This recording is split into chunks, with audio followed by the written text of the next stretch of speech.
this further back. Jawan next to TheDon. Said my STEEZ going on, yes, law. Goddamn, bring y'all footy recap, man. Last night we had Bombers versus Port. First game of round 3. Yes, indeed. Goddamn. What you think coming into this one, man? Both said this was supposed to be the first ass whoop of the week. I definitely thought this, out of all games, was probably the most predictable, and here we are. On paper don't mean shit at this point, bro. But Bombers was coming in this week trying to avoid their first 0-3 start since 1967, which was that was a pretty fun fact that I found out. Mm-hmm. And they succeeded, man. Yeah. But at what cost? Because this game was entertaining, but this game was very error-riddled, bro. So at least we were some type of entertained, but this was not a really good game of footy if you want to see the best of the sport. Yeah, for sure. Man, I definitely thought Port was going to put it on some type of a show, man. Yeah, bro. It seems like they more true to round 1 than round 2 right now. They just play smack in the middle of both of them, bro. Like, what the fuck? Who are y'all? I wouldn't even say they play smack in the middle. To lose to Essendon, I'd say you played. It is ass. You played closer to round 1. You might have played the same as round 1, honestly. That is ass, regardless, no matter where they finished. They're pretenders. Yeah, but man, going into the game, Bombers started well the first half of the first quarter. Yeah, they controlled it. Yeah, I think I was surprised to see the Bombers take that early start, and I think the whole game I was just waiting like, all right, Port's gonna kick it in at some point, and it never happened. I know some point in the game I was just like, man, I just want a clean passage of play, bro. Everything was just coming off mistakes, bro. Fumbles, kicking the ball, and the ball just rolling off the ground. It was just like, what are y'all doing, bro? Yeah.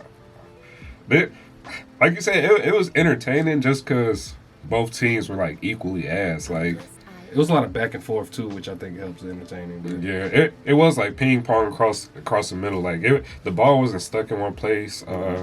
It was going from 50 to 50, and it's just...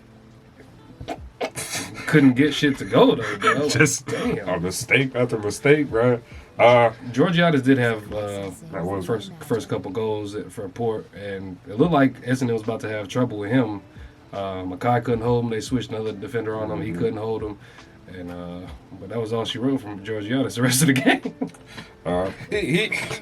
He was a great marks target. I think Mitch had a lot of impressive marks. He just had an equally amount of shit kicks to go with him. Like, I think even though I think he had 2 goals, 2 behinds at the end of the game. Two or 3 behinds. I know he had to finish with the 2 goals for sure. Yeah, he just there was multiple other attempts. He had 2 goals, 2 behinds. There was just multiple other attempts where he just fucking missed everything, bro. Where he definitely could have shot it, but he seemed to be the only one catching marks inside 50. He just couldn't do anything with it. On Essendon side, I think they really missed Kyle Langford and Peter Wright as far as they're getting inside 50s. Yeah. Draper had his moments, though. Draper had some moments where, he just stands to the side, the crowd roars. Oh, they love him doing the snap kicks. Snapper Draper. He had a good game, man. He hasn't missed one yet doing the snap. Yeah, I don't think so. He hasn't. He only missed that goddamn set shot. He missed the regular ass shit. But after those first 10 minutes of Essendon playing straight, Port kind of got back into the game a little bit via Georgiades. But still, like that being said, there were still errors throughout the whole game, bro. And really, as the game went on, I would say Port probably played better for about 3 quarters, about 3 quarters. But the 4th quarter was all Essendon, bro. Like they lifted the pressure. Port pressure seemed to have dropped a little bit, and the floodgates kind of opened there. Port couldn't stick with them at the end of the game. But they did have some good players. So I think Essendon's players that I wanted to see more from actually had played a little better. Like Dersma, I think, had a career game. Yeah. Ben Hobbs, I've been very critical of, and he had probably his best game of the season. Not saying that the bar is very high for that, but it seemed like he had a little bit more time in the middle, played decent. Jason Horn-Francis from Port was very impressive. He probably was the best player in the mids for them. Had some impressive play there.